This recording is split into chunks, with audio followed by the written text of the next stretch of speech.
The following is a special video presentation of the Hennepin County Library.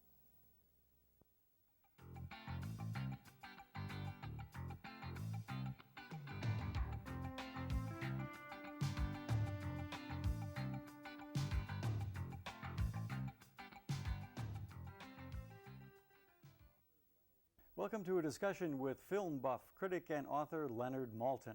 His most recent book is A Complete Guide to Film and Video, 1995. Welcome to the program, Leonard. Thank you. Well, this year I had a great deal of fun loading the compact disc version into my computer. 4 floppies. Yeah, I just loaded it a few weeks ago myself to try it out. It's fun. It's fun. I'm a low-tech person. I always say it's tough being a low-tech person in a high-tech world.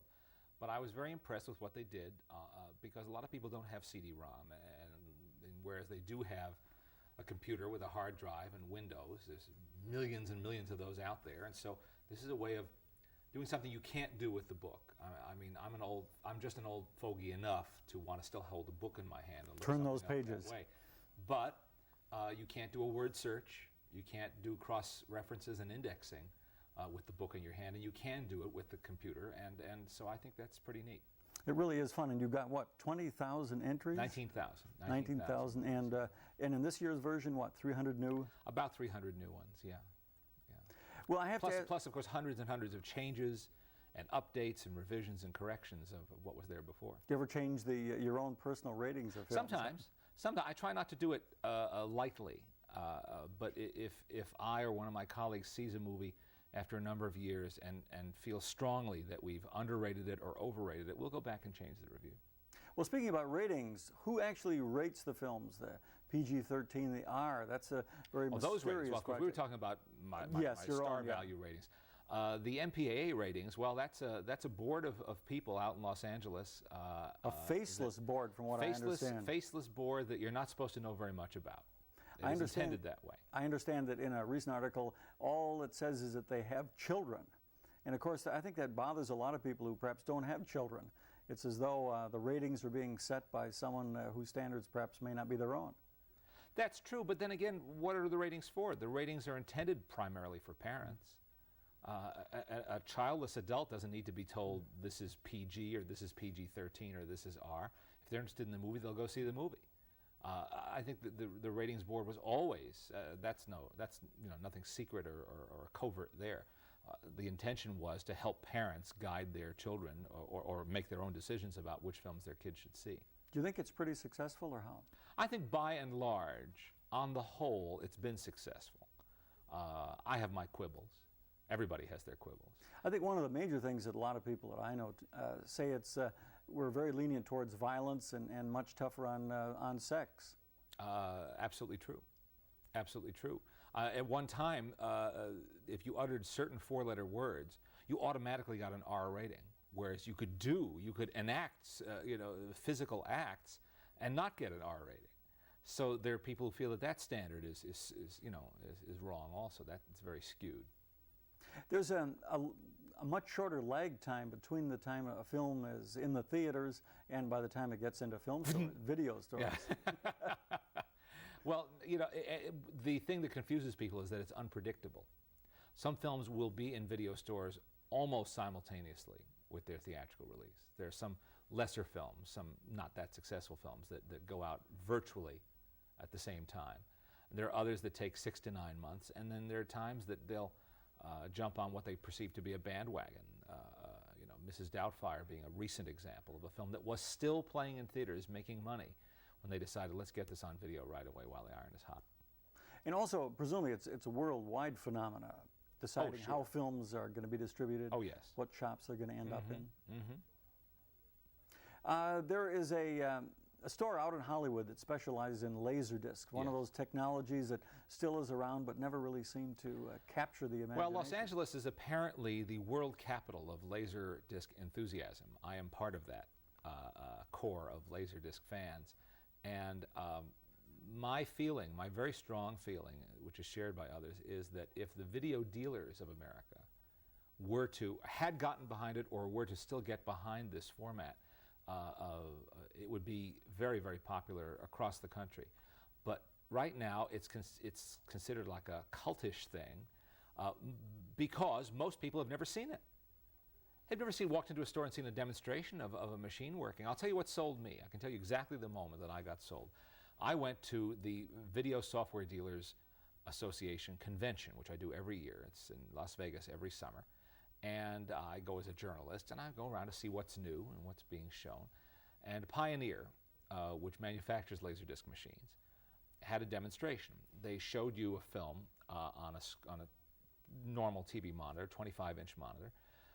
It was a tape that had been run, they said, 10 times of a recent movie. And you're watching it, looks okay, nothing wrong. Then they split the screen. They keep that image on the left, but they split the scene right down the middle. On the right, you have the same image hooked up from a brand new, from a Laserdisc that's been run 100 times. Well, there's no wear to a Laserdisc, so yeah, it was just stacking the deck. But nevertheless, when this came in, I said, whoa, how could I be watching that thing on the left? The resolution isn't good. The focus isn't as sharp. The color isn't as bright. I couldn't believe it. Well, the truth is your eye will accustom itself to whatever it's watching. And so you can watch pretty crummy quality and still get used to it unless you see something better right alongside it. And when I saw the Laserdisc right alongside it, I was knocked off my chair. Absolutely. Plus, it has many conveniences, wonderful features. You can, if it's a musical and you want to just go to your favorite number, press chapter 6, boom, you're there. Not fast forward, boom, you're there. There's a scene you want to watch over. No rewinding, fast forwarding, boom, you're there. And then there's the alternate soundtrack, which has been used for many purposes. A lot of Laserdiscs come out with the alternate soundtrack having the director tell you about the movie. And as you're watching it, they're telling you how they shot this scene or what went into the decisions about making this scene. Well, there's Raging Bull, one of the great films of modern American cinema, and on that second soundtrack, there's Martin Scorsese saying, oh, we had a lot of trouble getting this shot or whatever it was. Now, you don't have to listen to it. If you just want to watch the film, you can, but if you want to listen to it, you can. That's very valuable and very exciting. And also because the disc will store so much more than a videotape can.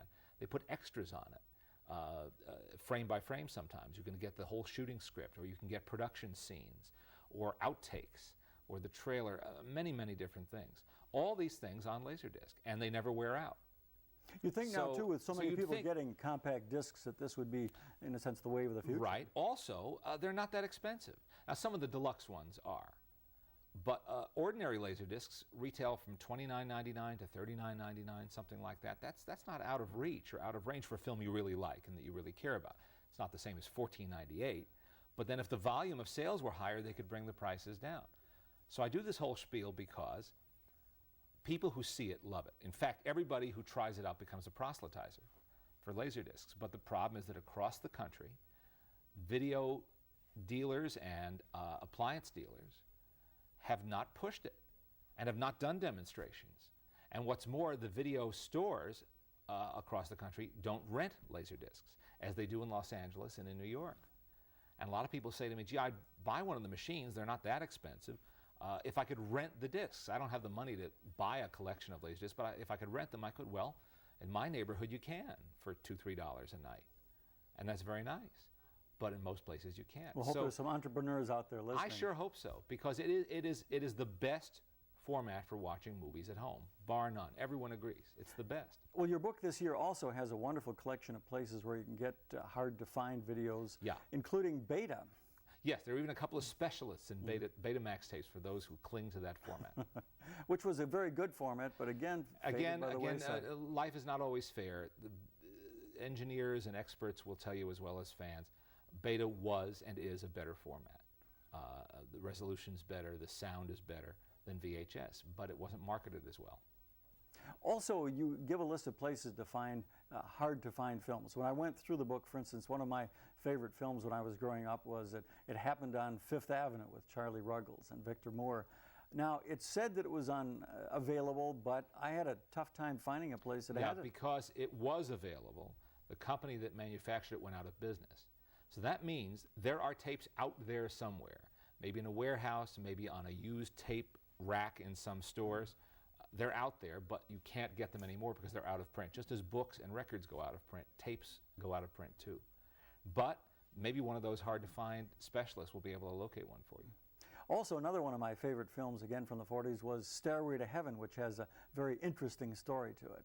It's a great film, a British film that was also known in England as A Matter of Life and Death, with David Niven, Kim Hunter, Roger Livesey, directed and written by that great team of Powell and Pressburger, the same people who made The Red Shoes and other great films. Well, the problem with Stairway to Heaven is one of the major studios bought the rights to do a remake about 10 years ago. And when they bought those rights, they bought the right to suppress the original film while they were planning to do this new version. The new version never came about. They still have the rights, and they haven't relinquished them. So all of us who love that movie are sitting here waiting, tapping our feet to get a hold of a good copy on video. Or Laserdisc. Or Laserdisc, you bet. It's a beautiful film in Technicolor, too. It would look great on laser. Another thing is about that very capricious way that films seem to be made, particularly older films transferred to video or disc. Capricious is a good word. There's no rhyme or reason to it. I mean, people ask me all the time, why is this one out but not that one? It's a toss of the coin. Fox, which had one of the poorest track records for putting out its old movies, has just in the past year and a half started an aggressive campaign of releasing its older films every month. And so finally, films like The Mark of Zorro with Tyrone Power and How Green Was My Valley, John Ford's great film, and 5 new Alice Faye titles have been released. This is late 1994. Those are now available for the first time. Joseph L. Mankiewicz's films Five Fingers and People Will Talk. All these things that you'd think would have been available for years are now just being made available, and good for them. But the fact that they chose 5 Alice Faye films means that there are 10 more that aren't yet out. Well, maybe next year they'll get to those. But there are a lot. In my book, just to give you a for instance, I think there are 19,000 films now, and I believe 8,000 or 9,000 of those are not on video. That's a lot. Yeah. Especially at a time when people assume everything is on video, and that assumption is incorrect. Well, there have been a number of really terrific restoration projects, getting those off the old nitrate stock and then even reworking some of the films. Yeah, well, that's an ongoing thing. I mean, they're good. There's good news like that every year from the UCLA Film Archive and from the Museum of Modern Art in New York and other key archives that go back and painstakingly work with the original negatives. My Fair Lady has just been pieced back together, and apparently it had to be pieced back together. The negative was not well cared for, and it was a mess, and it was shot in 65 millimeter. So they did finally do that. It's been given a brief theatrical reissue, and then to video, where it will look and sound as good as it should. That whole question of large format is really fun, and you have a whole list of the everything from VistaVision to CinemaScope, all those ones that Toho-scope, yeah, all of those, yeah. Well, when we decided that because more and more videos and also more of the cable TV channels are now finally showing films in the so-called letterbox format. With the black on the top and bottom. Now a lot of people don't like that. A lot of people hate it, in fact. But the truth is, for certain films, and sometimes for certain scenes in certain films, it's the only way to watch it. I noticed that Turner Broadcasting, when they showed Ben-Hur recently, showed it full screen except for the chariot race and the sea galley battle. And for that, they went to the widescreen. Oh, otherwise you'd miss so much. Exactly. Otherwise, you would miss a lot. And so bravo to them for recognizing that. And that was, I think, a pretty decent compromise, because I know a lot of people don't like seeing the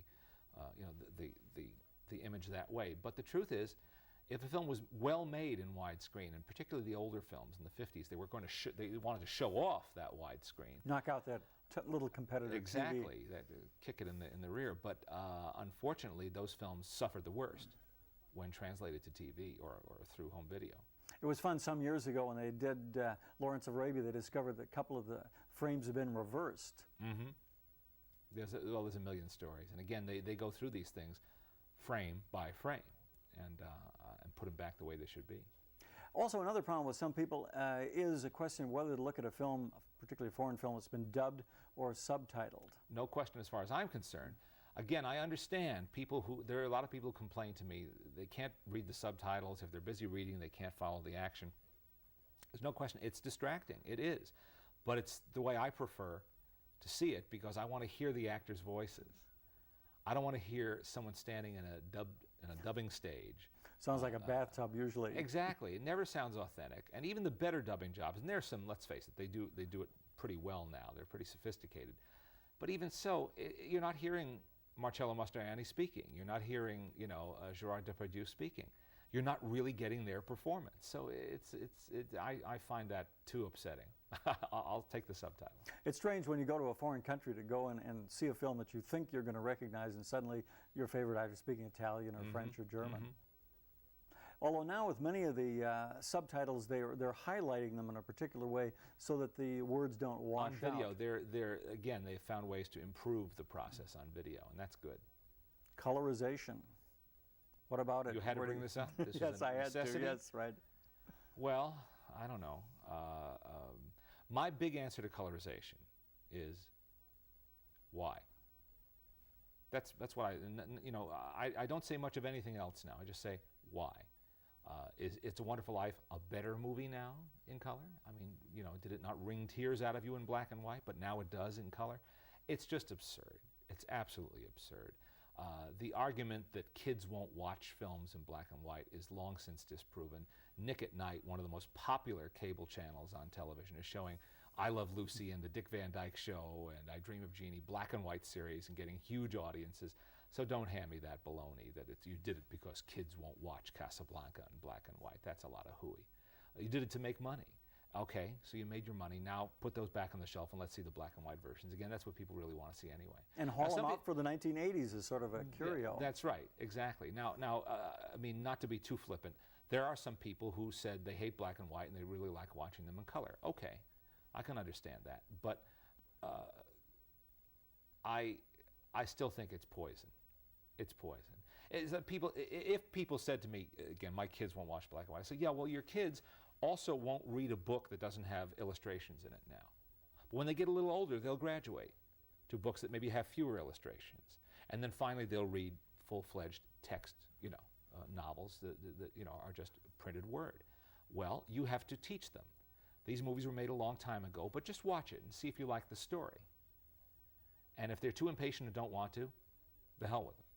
Well, and particularly with some of the good negatives now when you have the Maltese they're beautifully restored yes. prints. You know, these things look great. So as I say, I have no patience for it at all. They do a better job of colorizing now than they used to. I mean, technically they do a better job.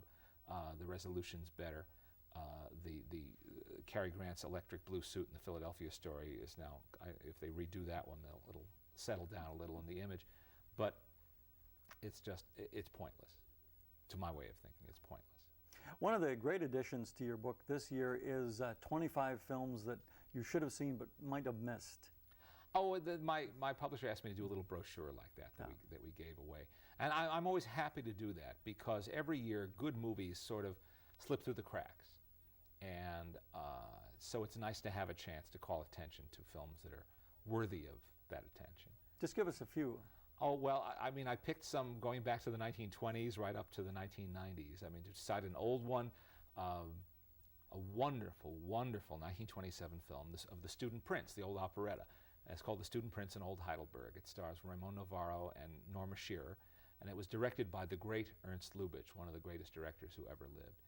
And this is a film that it so oozes with charm and elegance and romance.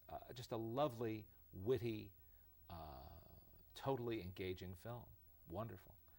And it's on video. Yes, it's a silent movie, but it's on video, beautiful print with a nice music score, worth seeking out.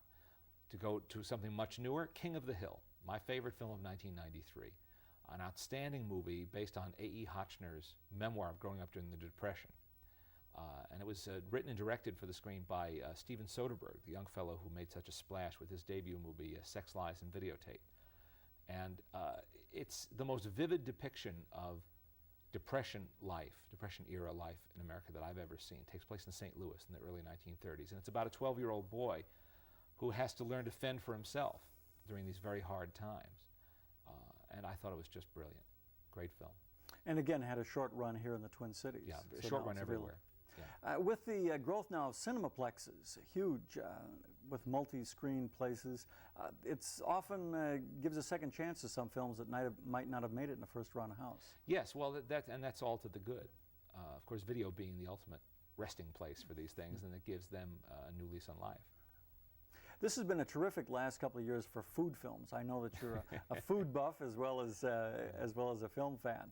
Well, starting with Babette's Feast, of course, a wonderful film, Like Water for Chocolate last year, The Wedding Banquet, Eat, Drink, Man, Woman. Yes, quite a bit. And even the banquet scenes in Martin Scorsese's Age of Innocence were quite opulent. Wonderful, sumptuous. Not since Fanny and Alexander have I seen dinner tables quite that elegant. I was particularly delighted with Eat, Drink, Man, Woman coming out of Taiwan, and the fact it gives us a chance for a Chinese feast. Exactly. I can't resist asking you about the great popcorn debate. We're talking in 1994, yes. Tropical oils versus butter. Where do you stand on that, Leonard? Well, it's where I sit more than where I stand that concerns me, actually. And like everybody else, I was dismayed and discouraged to learn that my favorite movie food was going to shorten my life and clog my arteries. What can I tell you? My local movie chains, one of them has got a big sign now saying lighter but just as tasty, we use canola oil now. And another theater chain is offering you your choice of the old fat-laden kind or the air-popped kind. The air-popped tastes a little bit like styrofoam, but you get those good feelings of knowing you're not doing yourself any great harm. I wanted to ask you just a little bit more about distribution. That seems to be one of the most difficult things. Talking with particularly foreign film directors, getting their films into American distribution is tough. Well, it is, and you know, America is a very provincial country. Americans want to see American movies, and there's a constituency for foreign films, and I think in a way it's growing because the success of films like Water for Chocolate. Like Water for Chocolate, I think, is one of the most successful foreign films ever distributed in this country. And it is by far the most successful Mexican film ever released in this country, but there's no competition there. But that's great because that opens some other doors. It opens doors for theater owners. Theater owners say, well, gee, actually people came to see that. Maybe we'll try another foreign film. It opens doors for viewers, people who had never seen a foreign language film before, who saw that one because their friends told them it was good. Maybe we'll now go and try something else. So I'm very encouraged by that. But there are a lot of barriers that have to come down. Also, we see the way films are made. Often at a foreign film, it'll be a combination of maybe 2 or 3 countries and at least 1 or 2 national Yes. or regional television chains. That's true. Financing movies is tough all around the world, but that's how they get them made. I like that film. Map of the Human Heart came out in '93. I thought it was really intriguing and well-made movie, and that has 4 countries listed as co-producers. Also, American independent films. Again, it's sometimes tough for them to find a screen. Same thing. They're in the same boat. Yeah, and they may even have a tougher time, in a way, than foreign films. And they find their audience either on video, where they also have a hard time getting into the stores, or on cable TV, and at festivals, of course. But breaking through is not easy. We often, when we watch the Oscars, there's usually awards for a short documentary, a long documentary. Whatever happens to those? Do they just go into limbo? No, most of those are given some sort of video release, though you're not going to find them at the corner store in most places, and cable TV. With the proliferation of new channels on cable TV, the Discovery Channel and the History Channel and all of that, they do have a home. And thank goodness for that, because there's a lot of fine work there. But they are on video too, and people sometimes have to demand or press their local stores to stock some of that stuff. There's certainly been a tremendous revival in animated films, both full-length and shorter versions. I know you have a child, presumably likes animated films. Oh yes, she'll see almost anything that's animated. I mean, we went to the movies not long ago, and there was a trailer. We're speaking now in the fall of '94, and there was a trailer for a film called The Swan Princess coming up this fall. And she looked over at me, she said, one like that, like, yeah, I'm ready to see that one. So yes, and all the studios are jumping on that bandwagon now. In the wake of the huge success Disney has had with Aladdin and The Lion King, they smell money. So now we're going to be, I'm afraid, inundated with animated features, and if past experience is any teacher, many of them will not be good. Whether that's going to sour people on animated features or not, I don't know. It may just make Disney's stand out all the more. Do you think it'll also help revive really good animation? There was a period where it looks like most of the animation was done by very slow-moving computers. Well, Disney has set a standard, as they have for 60 years, and everybody's got to meet that standard or they're in trouble. So I don't think I think that's good. I think that's good. When the entire country of moviegoers has gone to see Lion King and seen that level of storytelling and visual storytelling and animation, it's tough for somebody to come and present something in the theater that's kind of schlocky and get away with it. What are some of the trends that you see coming now, particularly with... I never see any trend coming. That's my problem. That's why I'll never be a movie studio executive. I can't see them around the corner. But then again, neither can they. I mean, it should also be said, neither can they. Every year there are surprise hits. And I find it encouraging, actually, because working in Hollywood as I do, there's a lot of arrogance there and a lot of people who think they know, what they're doing, or have to at least give the air of knowing what they're doing. And the truth is, nobody knows. The public decides. They don't. You can't buy a movie hit.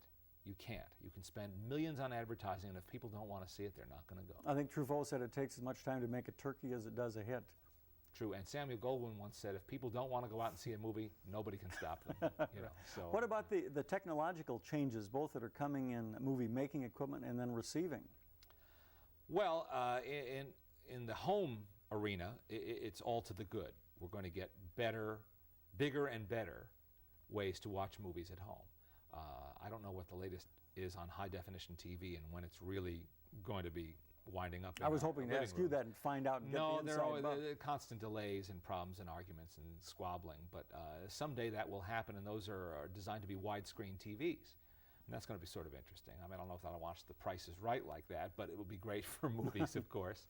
And in theaters, I think they're all waiting for the day that they can actually beam a satellite image onto a movie screen and not have to bother with this cumbersome problem of sending out prints of movies.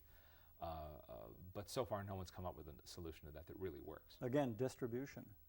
Yes. Well, no matter how you slice it, no matter what goes on, there are still movie theaters in every burg in this land, and they all want to show movies, and they all want to show them at roughly the same time. So it is not a simple process. And right now, they're doing what they did 75 years ago. They take a 35mm print, they put it in a heavy can, and they lug it around. Now they can do it by air freight, and in those days they had to use trucks. Other than that, it hasn't changed. Leonard, I want to thank you very much for joining us, and we'll decide afterwards whether we're going to have popcorn with or without tropical oils. Well, we'll have that debate, okay. Been talking today with Leonard Maltin. His most recent book is A Movie and Video Guide 1995. I'm Steve Benson.